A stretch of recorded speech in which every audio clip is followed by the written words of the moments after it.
Okay. Then what we're going to do now is to finish this LP model that's left from last time. That's from chapter 3, and we'll talk about sensitivity analysis. Okay. So let's read this problem first.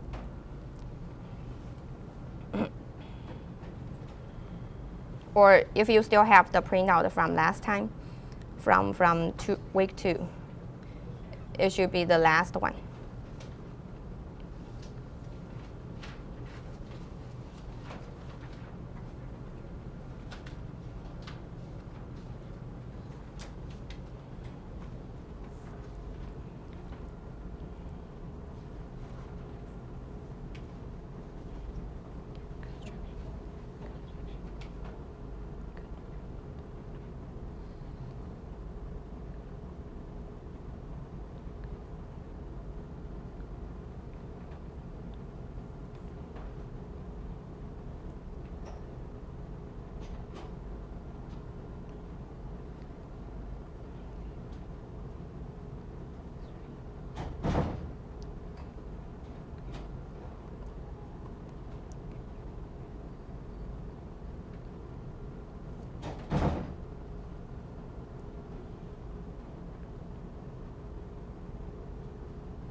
After you finish reading, first figure out what this company is trying to do.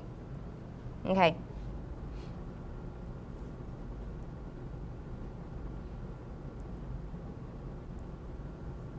Don't worry about the decision variables, objective function, and constraint yet. Just figuring out what is this company trying to do. Okay, kind of like a fundraising. Okay. But they're trying to minimize the amount of investment that they need to put in these different instruments to meet their obligation, which is $250,000 at the end of the second 4 months, and a final payment of $300 again. Okay. So Shima said the kind of like a fundraising for what? They want to build a company like in different locations in Okay, so they need to fundraise so they can pay for this, right? Okay, and Becca said they want to minimize the amount of money that probably they invest in those funds so that they can just meet those payments. How many payments? 250 at the end of the second and the 4th month, right? And the final payment. So that total is 800,000. Okay. And these are the investment options.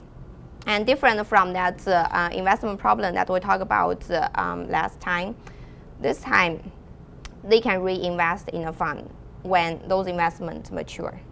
Okay. For example, investment A is available in every month. And it matures in every month too. So you invest at the beginning of this month, you get the principal plus 1.8% of the interest, okay, at the end of this month. Then with this much of money, you can reinvest in A again because it's available immediately again, okay. Similar to B, B matures every 2 months, okay. So when you say you invest $100 to B at the beginning of 1st month, after 2 months, that will bring us to the end of the 2nd month. Okay, you get $103.50. Okay, and with this $103.50, you can reinvest in B because B is available right away. That's the beginning of the third month. Okay, but of course this money you can invest in A too because A is available here too. Okay, and C is available month 1 and month 4. D only you can invest just once because the time frame is 6 months. Did they say it here? Yeah, 6 months. Okay, so the planning horizon is 6 months. Okay, and this table and the maturity rate and the months to maturity, we already talked about what do they mean. And we talk about what this company is trying to do. Okay, let's just, let me go to the next. We'll just do those simple analysis. So let's see that, okay, months, beginning of month 1, 2, 3, 4, 5, 6, 7, and end, beginning of month 1, end of month 1. Okay. So here I use the beginning of month and end of month just to put those both number here so it's clearer to us. Okay, so 1, 2, 3, 4, 5, 6. So these are all the months that we are considering.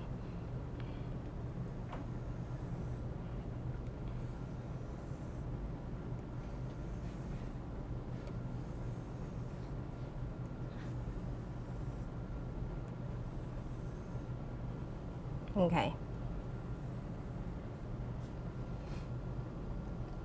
And based on our analysis, we just put, okay, for example, if we put $100 in A at the beginning of month 1, say 100. Here, I will say that's the, we'll just say like a cash outflow, okay? Because that's like how much money we take out. So these will be cash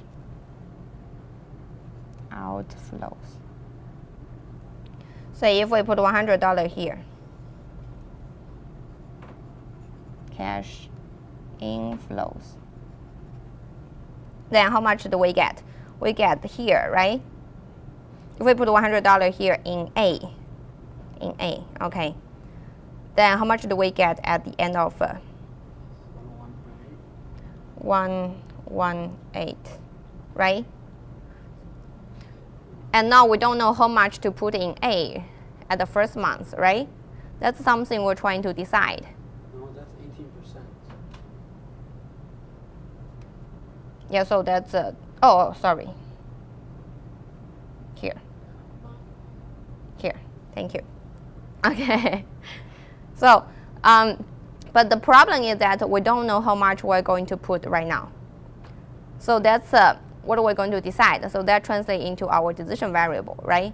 So how much to put in A in the first month, that's one of our decision variable, right? So let me just use,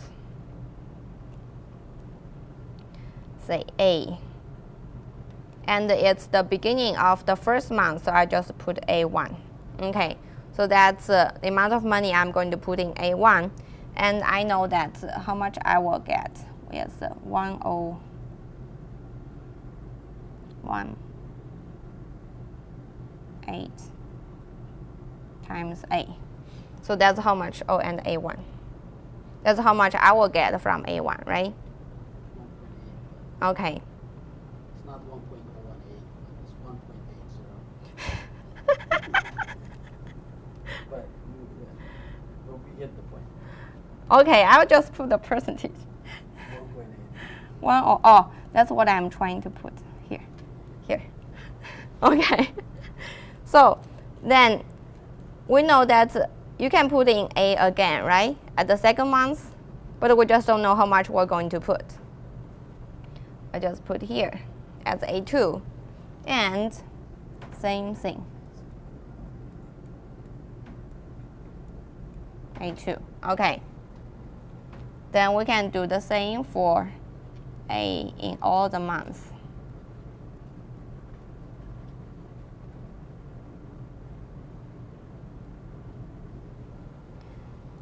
oh sorry, A6. And we're not going to invest here because it's the end of month 6 already. Okay.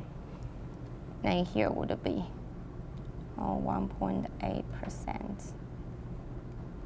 A3.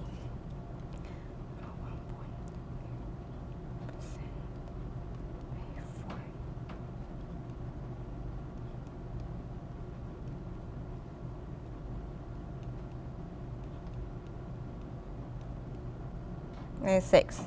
Okay. These are all the return, investment and the returns from A.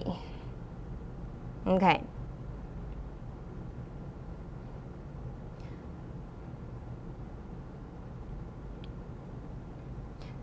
Then we'll look at B. Same. So B is available in months 1, 3, and 5. So we can have B. Let me put it a little closer here. So will be B1, B3, and B5. Okay, that's when we can invest. And those BI represent the amount of money we put in B in the I months. Okay, and so for the amount of money we put in B1, it matures here, and it's 103.5% times B1, because the yield rate is 3.5%. Am I right this time? Okay, so B3, it will mature here.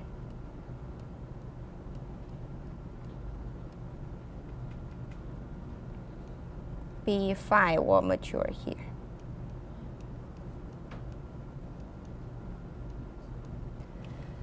Excuse me. Okay, then you can do that for C and D, right? C is available first month and the fourth month. And wherever it's available for investment, you get the yield plus principal from the previous investment. So C1 matures fourth month, okay, and the rate is 5.8%. So 105.8% times the C1, and here 105.8% C1. Oh, sorry, C4. Then D, you only invested one time, right? And you get 11%, so that's 111% times D1. So this is the table analysis of all the possible investment and their return. Okay. Then, for the cash outflows, besides those ones, okay, let me put this a little closer. Besides those ones, remember our purpose is that we can make those payments, okay? So we have to make this payment 250,000 at the end of second and fourth months, and the final payment 300,000 when it's complete, which means here 300,000. And we have to make the the payment of 250,000 at the end of second month. So at the end of second month, that's 250,000. And at the end of the fourth month. Okay.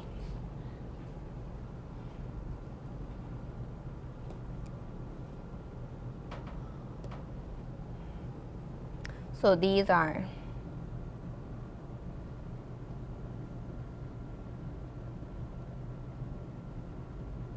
payments that we have to make.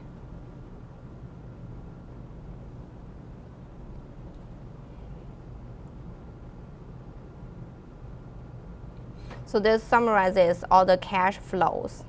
Okay, and we said what the company trying to do is that they are able to make these 3 payments with investments from by investing some money in those different investment options, and so that, for example, here, let's just look at the first payment. Yeah. Your second payment, isn't that supposed to be for 250, and Oh yeah, this is 250. Sorry, that should be 250. Yeah. I was trying to use the. Oh. Okay. 250. Okay. So let's look at just this first payment. So where does the money come from to pay this 250,000?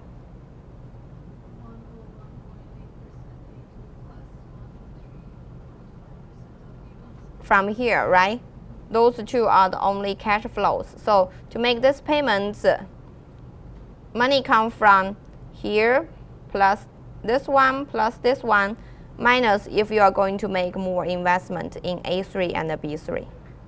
Okay. Then same here. This 250,000. Money comes from that. What do you get out from here? Here. Can you see this little point when I? Okay. Should I? I'll just highlight it. So to make this 250,000, money comes from this one plus this one What about the previous month? minus these two. What about the previous period? What about this one? Yeah. We'll talk about that later. Okay, so we'll look at the payment first. Okay, then for example, this last one, money comes from this plus this one plus this one plus this one. Okay, so for these three payments, as long as the money that we got from those investment returns subtract what we're going to take out for new investments is available to meet those payment requirements, then we are fine. Okay. Then what about in the months that we don't have payment? For example, this second month, what's the relationship between these two? What's the relationship between these two? You can just think of this being payment of 0, right? So you don't have to pay anything, but what do you get out from this 101.8% times A1? You should have enough to pay to make investment in A2. Okay, similar to here. So it's just 0 payment, right? So as long as what you got from these two investments is enough for you to make reinvestment in A and C, then you are fine. Here, as long as what you get from this A5 investment return can cover what you're going to pay, reinvest in A6, then you are fine. Okay. Then what about in the first month? What happens at the beginning of first month? Where does those money come from? From what? from the company. From the restaurant, right? Yeah. Okay. So what are those money? Those are the really out-of-pocket money, right? So when Beckham said we're trying to minimize investment in those investment options to meet those payment requirements, we're really talking about these four. Okay, because one mistake people tend to make is when they write the objective function, they put minimize the sum of all of those investments because they view those as these are all cash outflows. So they want to minimize, okay, the total investment. But in doing that, you're double counting the monies you out of pocket. Because where does this A2 money come from? From A1, right? And where does this A3 come from? From A1. And again, A2 is from A1 and from B1. So if you add all of them together, when you minimize the total investment, then you count the out-of-pocket money several times. Okay, so what we're trying to is just to minimize what we take out now, okay, which is these one. total. I should have a different. Let me just.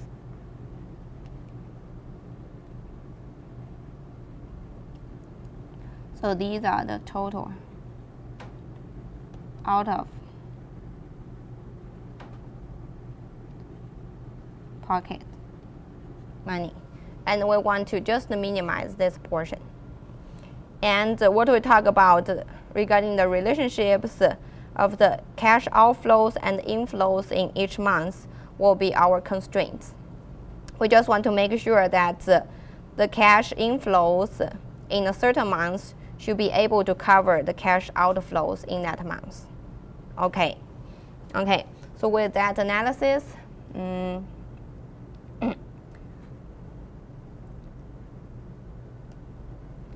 see, and shall keep. Let me just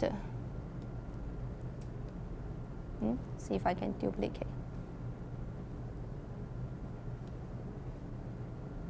Okay, so I'll just work on this with this screen on me. So let's see. So we'll use this. Too far away. So we'll just use this as the reference. Oh, it's too small for you guys to see. Move it a little bit more.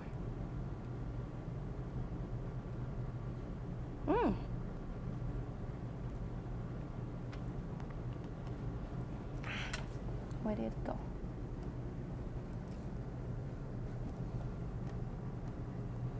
Let me just duplicate here.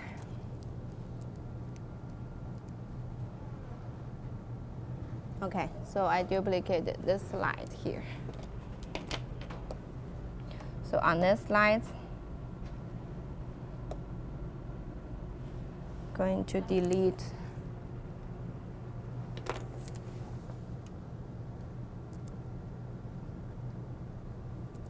okay, so I deleted that part and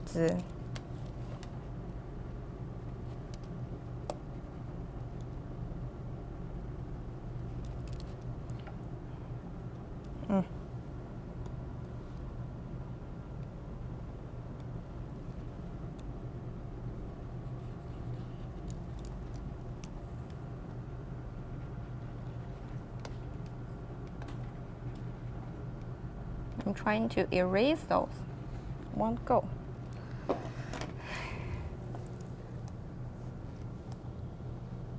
No, they won't go. Okay, we'll just use those as separation lines. Okay, so our decision variables will be AI, where I goes from 1 to 6. B, J, J equals to be 1, 3, and 5, right? C, K, K equals to be 1 and 4. And D1 represents the amount of dollars put in investment. A, B, C, D at the beginning of month I, J, K.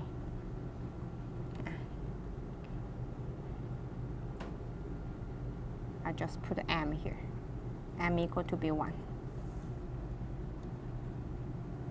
Okay, so that's the definition of our decision variables, and our objective function will be to minimize just A1 plus B1 plus C1 plus D1. Okay. Then the constraint will be easy. Subject to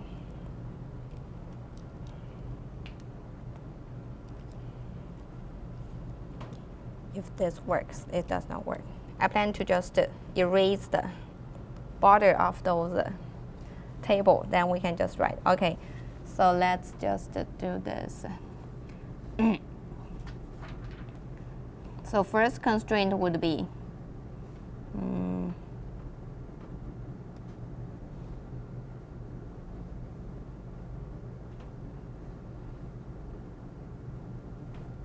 okay.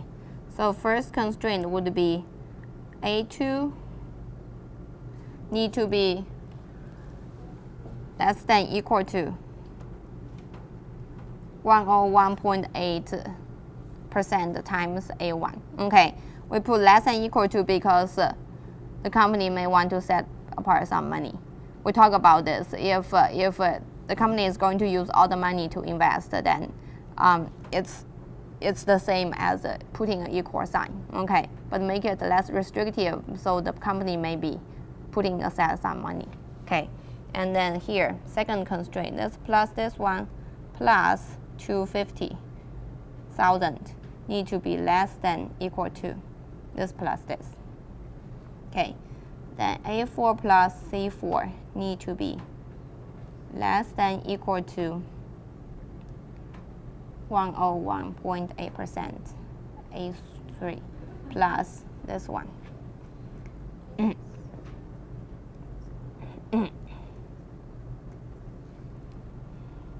Plus be less than equal to here. Then A6 less than equal to this part.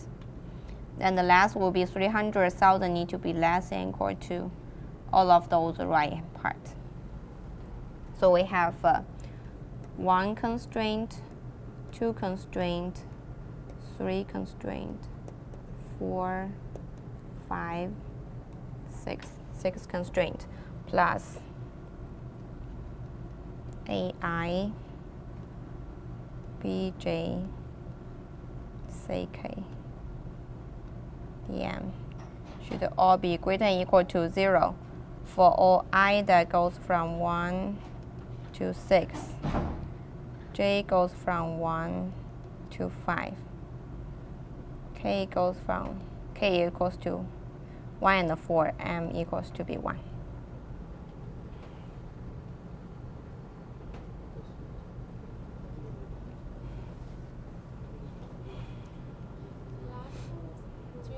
I'll just shoot 300,000 less than equal to all those cash outflows. Oh, sorry, cash inflows.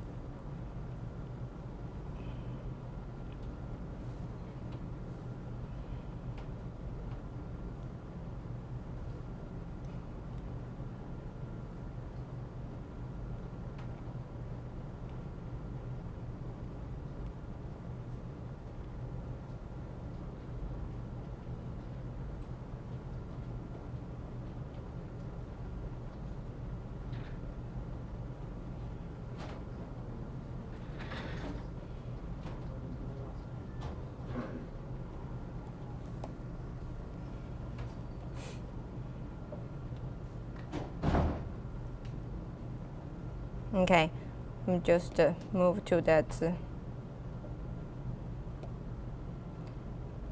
So on the slides, I put the definition of the ABCD, used I as just a subscript. So minimize the total cash invested in month 1, representing the total out of pocket.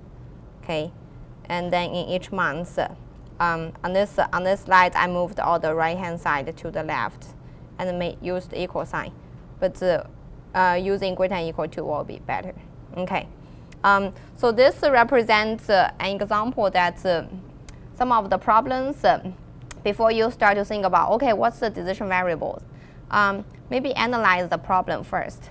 For example, in the transportation problem, we draw some graphs, right, representing the the shipping from node and the shipping to nodes, supplies and the demand. Okay, and after that, we start to figure out, okay, what are the decision variables? In this case, we have this whole table analyzed. Then we look at the relationships between the cash inflows, outflows, trying to see what this company is trying to do. And then we have this entire model figured out. Okay, so the problems work differently. Sometimes you can identify the decision variables and the objective very quickly, just from from most of the problems we talk about so far, from the last sentence of the problem statement, right?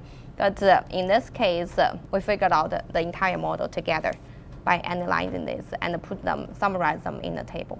Okay, there is one problem that I plan to talk about in chapter 3, but we don't have time, and I'll put the class lecture video on the Moodle so you can watch it, and that's closely related to one of the homework assignments that you are going to do, which is